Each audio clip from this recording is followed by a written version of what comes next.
Avant-dernière édition de la semaine de votre journal de la mi-journée. Eh bien, voici les titres. Après avoir condamné le coup de force d'information et de suivi des actions du gouvernement exige une clarification du statut juridique de Roch-Marc Christian Kaboré, détenu depuis le 24 janvier dernier. Le compte-rendu dans quelques instants. 912 bidons d'huile de 20 litres impropres à la consommation saisis et présentés ce 17 mars à la presse.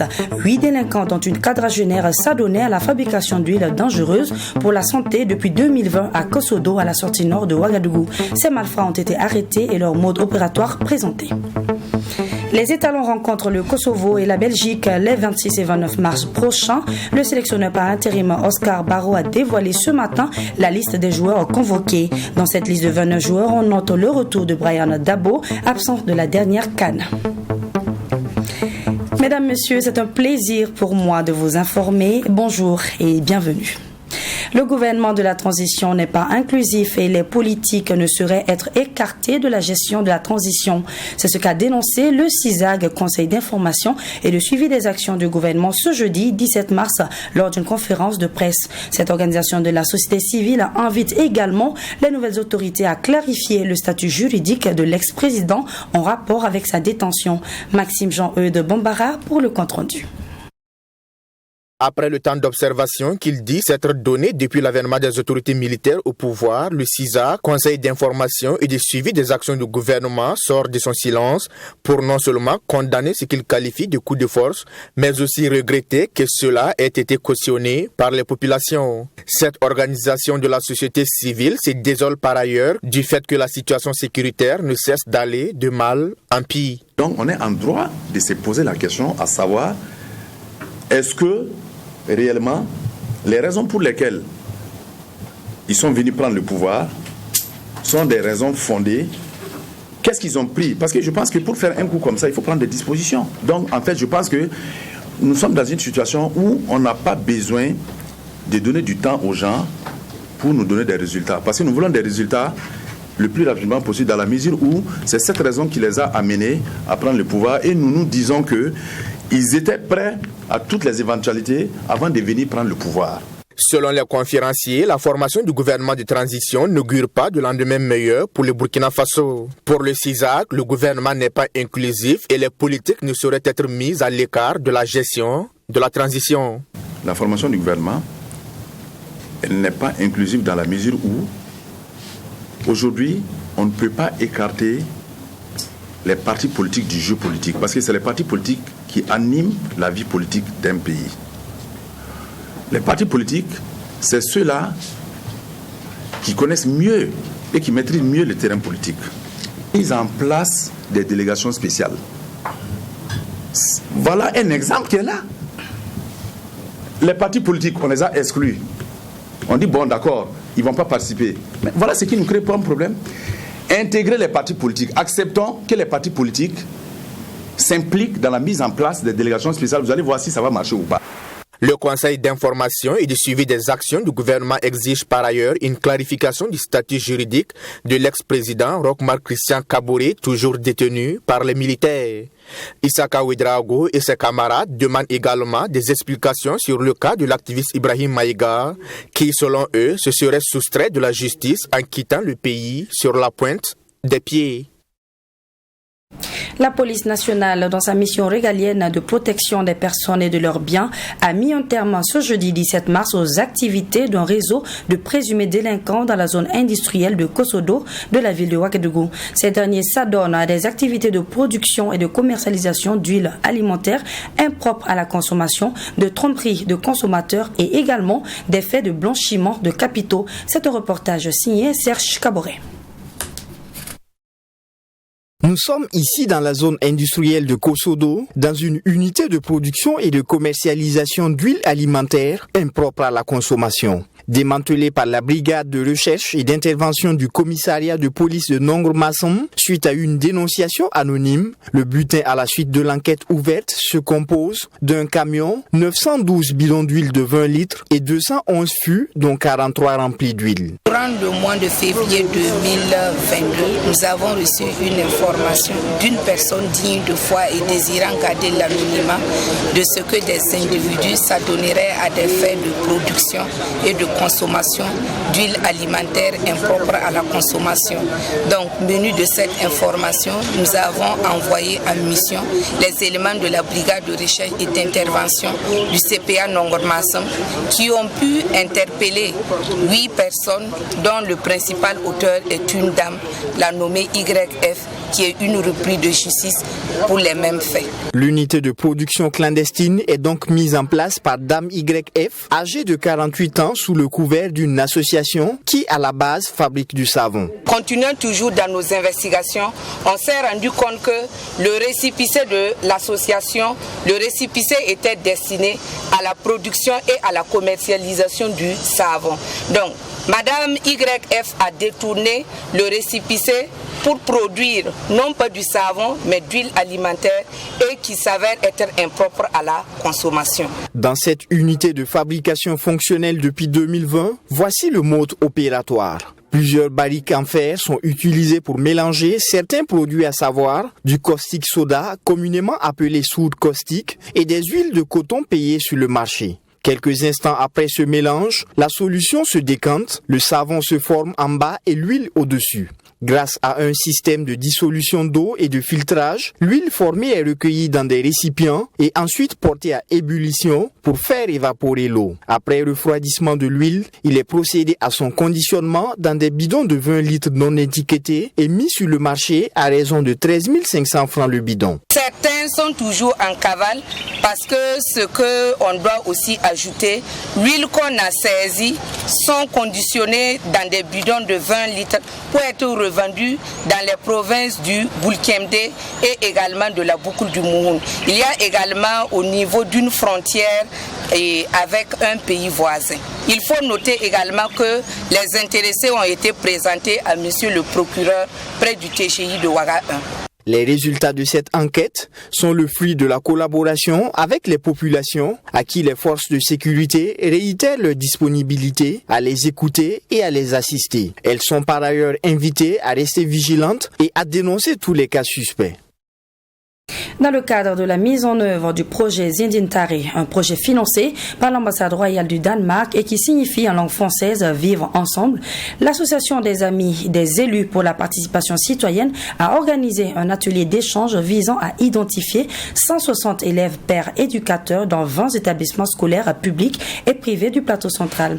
À travers donc cet atelier, les initiateurs du projet sollicitent l'accompagnement et l'appui de ces acteurs afin d'atteindre leurs objectifs. Compte rendu de cet atelier qui a eu lieu à Zignaré ce jeudi 17 mars 2022 et c'est avec Mami Driana Kamabou. L'objectif de cet atelier est d'identifier de concert avec les directeurs provinciaux de l'enseignement post-primaire et secondaire, les proviseurs, les enseignants, les points focaux et les élèves pairs éducateurs dans les 3 communes d'intervention du projet Zintare qui veut dire vivre ensemble. Les acteurs et les initiateurs du projet ont échangé sur la démarche qui sera mise en œuvre dans le cadre de l'activité. 160 pères éducateurs, soit 80 filles et 80 garçons, ont été identifiés lors de ce présent atelier. Nous allons échanger ensemble sur les critères de choix afin que ces élèves qui doivent être utilisés comme acteurs, comme vecteurs de promotion de la paix, et que nous puissions nous accorder sur les critères de choix. Par la suite également, ils devront être formés afin donc de conduire des causeries éducatives sur la supervision des enseignants points focaux. Je pense que ça va contribuer à atteindre l'indicateur clé qui est le renforcement de la cohésion sociale, aussi bien en milieu scolaire qu'en milieu communautaire. Zignaré, Zorgo et Boussé, ce sont les 3 communes qui bénéficient du projet Zintare. Ces 160 pères éducateurs ont été sélectionnés sur la base de plusieurs critères. Il faut d'abord être un élève, en tout cas d'une bonne moralité. La bonne moralité, ça veut dire quand même un élève qui accepte effectivement s'engager d'abord, être volontariste, ne pas être un indiscipliné notoire et ne pas être mu par la recherche d'argent, parce que l'œuvre que nous demandons, c'est un engagement volontariste où effectivement la question de la paix doit être portée au cœur donc de l'élève qui sera désigné pour conduire donc cette mission. Et en vue d'une mise en œuvre réussie du projet, l'association des amis des élus pour la participation citoyenne prévoit plusieurs activités. L'organisation d'un concours inter-établissement où les meilleurs établissements qui seront donc distingués en matière de promotion de la paix et de la cohésion sociale vont être promus. Pour le moment, il est question de la mise en place d'un comité d'organisation du concours qui va définir toute l'architecture du début jusqu'à la fin. Ce projet qui vise à créer un climat favorable pour une meilleure vivre ensemble dans la région du Plateau central a besoin de l'accompagnement et de l'appui des directeurs provinciaux, de chefs d'établissement et des points focaux. En milieu scolaire, nous constatons vraiment des situations où il y a l'insécurité et la violence scolaire en milieu scolaire. Donc je pense que ce projet-là va beaucoup contribuer à ce qu'il y ait un vivre ensemble, un unitaire et sain au niveau de nos établissements. Donc nous ne faisons que louer leur initiative. Donc à tous les niveaux, nous serons avec eux pour les accompagner. Tout ce qu'ils vont nous demander, nous allons les accompagner. Pour rappel, le projet Zindare, qui signifie vivre ensemble, a une durée de 24 mois. Un projet estimé à plus de 96 millions de francs CFA. Il bénéficie du soutien de l'ambassade royale de Danemark dans le cadre du projet Promotion des droits humains, de la paix et de la cohésion sociale à travers l'unité technique. Célébration de la Journée internationale des droits de la femme en différé à l'École nationale des régies financières ENAREF. Les élèves ont eu droit à une conférence publique sur le leadership féminin et l'engagement social avec pour conférencière Raimwande Elda Kwama, qui est également coach formatrice. C'était ce 17 mars 2022 au sein de l'école à Ouagadougou. Et c'est un reportage signé Fatimata Nikiema. Jeudi 17 mars 2022, c'est la date qu'a choisi l'École nationale des régies financières ENAREF pour célébrer la femme. Un 8 mars en différé, marqué par cette conférence publique. Objectif, échanger pour avoir une même idée du leadership et faire comprendre aux femmes l'importance d'être des leaders dans la société.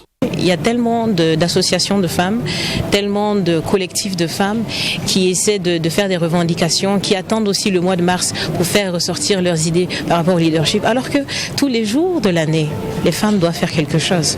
Donc je pense que les femmes gagneraient à faire plus que ce qu'elles font aujourd'hui et qu'elles sortent des sentiers battus pour avoir encore plus d'impact. Yili Monikam, marraine de cette célébration de cette journée de la femme à l'ENAREF, n'a pas manqué de louer l'initiative. Selon cette dernière, le thème choisi est interpellateur pour toute femme en quête de paix et d'équité sociale. C'est donc pour elle une occasion de dresser un bilan sur la situation actuelle du pays, tout en pensant aux contributions que les femmes peuvent apporter.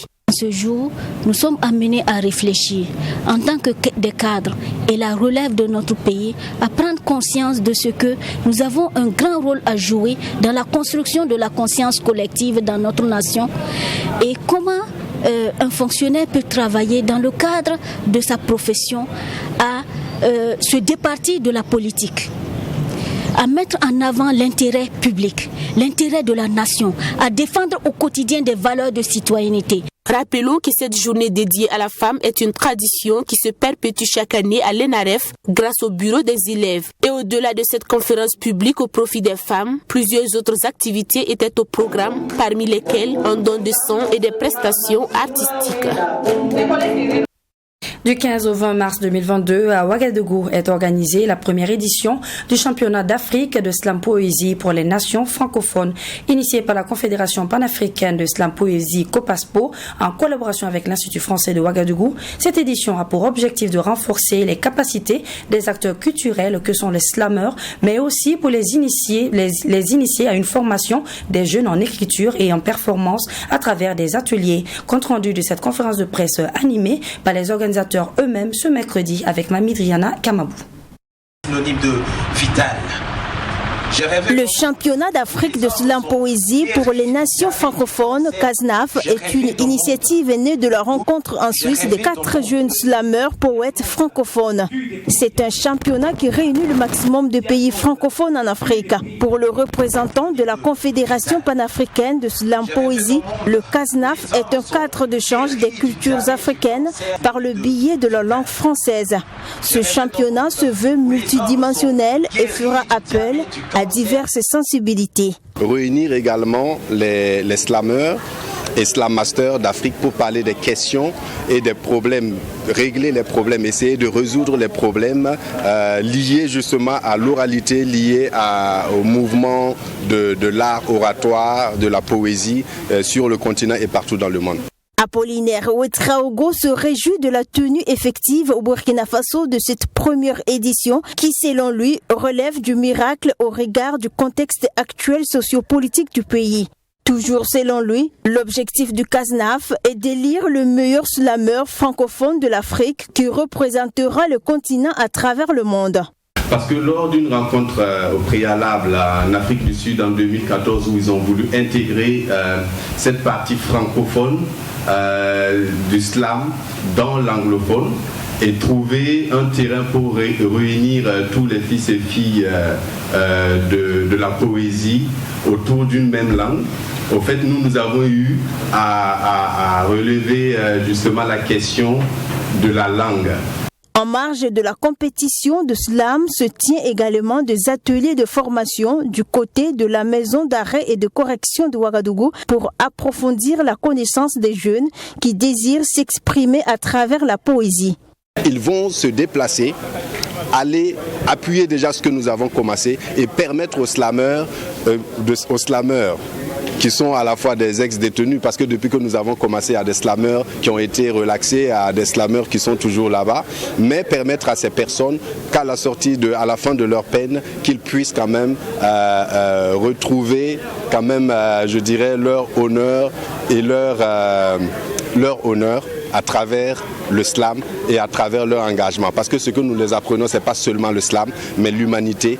Notons que la Confédération panafricaine de slam poésie regroupe à son sein 30 pays d'Afrique francophone. Prévu se tenir avec la participation de ces 30 pays, c'est finalement 5 pays qui seront représentés au championnat d'Afrique de slam poésie cette année.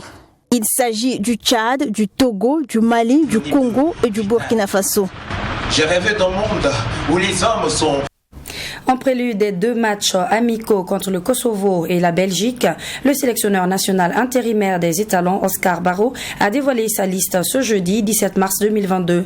Au total, 29 joueurs ont été officiellement convoqués et 4 sont toujours sur la liste d'attente pour discuter ces 2 rencontres très importantes prévues pour les 24 et 29 mars prochains. Yassine Savadgo nous en dit plus. Stabilité, performance et combativité sont entre autres les critères du sélectionneur national intérimaire Oscar Barraud au moment de dévoiler sa liste pour les 2 matchs amicaux lors des journées FIFA. De nouvelles têtes font leur apparition en équipe nationale A. Abdoul Diebré de Monopoly en Italie, Cédric Badolo de Sheriff Tiraspol en Moldavie, Mamadi Alex Bangré de Toulouse en France et Noufou Zagré de RCK découvrent ainsi pour la première fois l'écurie nationale. On note également le retour de Brian Dabo, absent lors de la dernière CAN. Nous avons estimé que Brian a un vécu. Il a un vécu partout là où il a joué. Il est quand même l'un des joueurs les plus expérimentés de ce groupe. Je pense qu'il pourra partager son vécu avec les jeunes joueurs que nous avons. Et en plus de ça, c'est vrai, il est caractériel. Voilà, il est caractériel. Je pense que ce caractère, des fois, on a besoin de ça aussi dans un groupe. Voilà, c'est vrai, le caractère, il faut le différencier de l'indiscipline ou encore de l'impolitesse. Voilà, donc, je pense que sur ces aspects, nous croyons que nous allons pouvoir tirer le maximum de Brian pour l'équipe.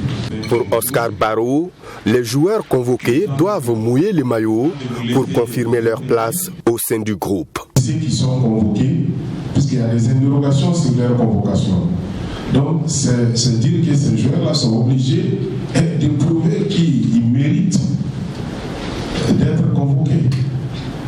Si cela suscite des interrogations, ça veut dire qu'ils sont interpellés à montrer qu'ils méritent d'être convoqués. Donc, moi je suis content qu'il y ait des interrogations par rapport au choix des joueurs. Cela est intéressant et cela va amener les joueurs à se surpasser pour montrer qu'ils méritent d'être sur la liste. 2 matchs ô combien importants pour le staff technique intérimaire des étalons et même pour les joueurs. Pour Oscar Barou, l'objectif est clair. C'est de faire une très bonne prestation. C'est d'aller montrer un bon visage, une bonne image de notre équipe nationale à l'extérieur. Contre le Kosovo, où les gens pensent que non. Moi j'ai regardé les matchs du Kosovo, c'est une très bonne équipe qui fait de très bons résultats avec les grands pays. Et bien, contre la Belgique, on n'en parle pas. Donc c'est dit que nous avons comme objectif de faire une bonne prestation et de montrer une bonne image de notre football. En rappel, les étalons du Burkina Faso à ces journées FIFA jouent leurs 2 matchs amicaux le 24 contre le Kosovo au stade Woukri de Pristina à 19h45 et le 29 mars contre la Belgique au stade Lotto Park d'Anderlecht aux mêmes heures. Il y a quelques semaines de cela, la Guinée-Bissau a été secouée par une tentative de coup d'État au cours de laquelle 12 personnes y ont perdu la vie.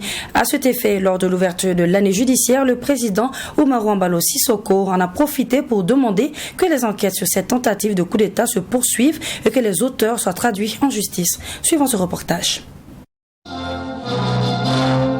Il y a quelques semaines, la Guinée-Bissau a été secouée par une tentative de coup d'État au cours de laquelle 12 personnes sont mortes. Lors de l'ouverture de l'année judiciaire, le président Umaru Embalo Sissoko en a profité pour demander que les enquêtes sur cette tentative de coup d'État se poursuivent et que les auteurs soient traduits en justice. Il voulait provoquer le chaos et condamner ainsi la Guinée-Bissau à un nouveau cycle d'instabilité politique et de destruction des espoirs de développement qui ont été patiemment restaurés au cours des 2 dernières années. L'État bissau-guinéen est debout. Le président de la République, qui a été élu librement et démocratiquement par le peuple bissau-guinéen, reste fermement dans sa fonction de président. Quelques jours après la tentative de coup d'État, le président a annoncé l'arrestation de 3 personnes, dont celle d'un ancien chef de la Marine nationale. Il a également limogé l'actuel chef de la Marine nationale ainsi qu'un haut commandant de l'armée pour des raisons qui restent encore floues. Nous reconnaissons que la prévalence croissante des intérêts personnels ou de groupes sur les intérêts de l'État lui-même menace de manière significative notre système démocratique et notre état de droit, générant ainsi une grande et dangereuse division dans notre société avec d'énormes répercussions sur l'activité judiciaire. Malgré cela, le pouvoir judiciaire, qui incarne les tribunaux à travers ses magistrats, est et restera un pouvoir apolitique et non partisan. La Guinée-Bissau connaît régulièrement des coups de force. Depuis son indépendance, le pays a connu une série de coups d'État, militaire ou non, dont le dernier ayant réussi remonte à 2012. Un sage a dit, le pessimiste se plaindra toujours du vent, l'optimiste lui attendra que le vent tourne, mais le leader, quant à lui, ajustera ses voiles afin d'atteindre son objectif. Je vous souhaite de pouvoir développer en vous cet esprit de leader afin que vous puissiez atteindre vos objectifs. Grand merci à toutes et à tous de votre fidélité, excellent début de week-end et surtout prenez grand soin de vous.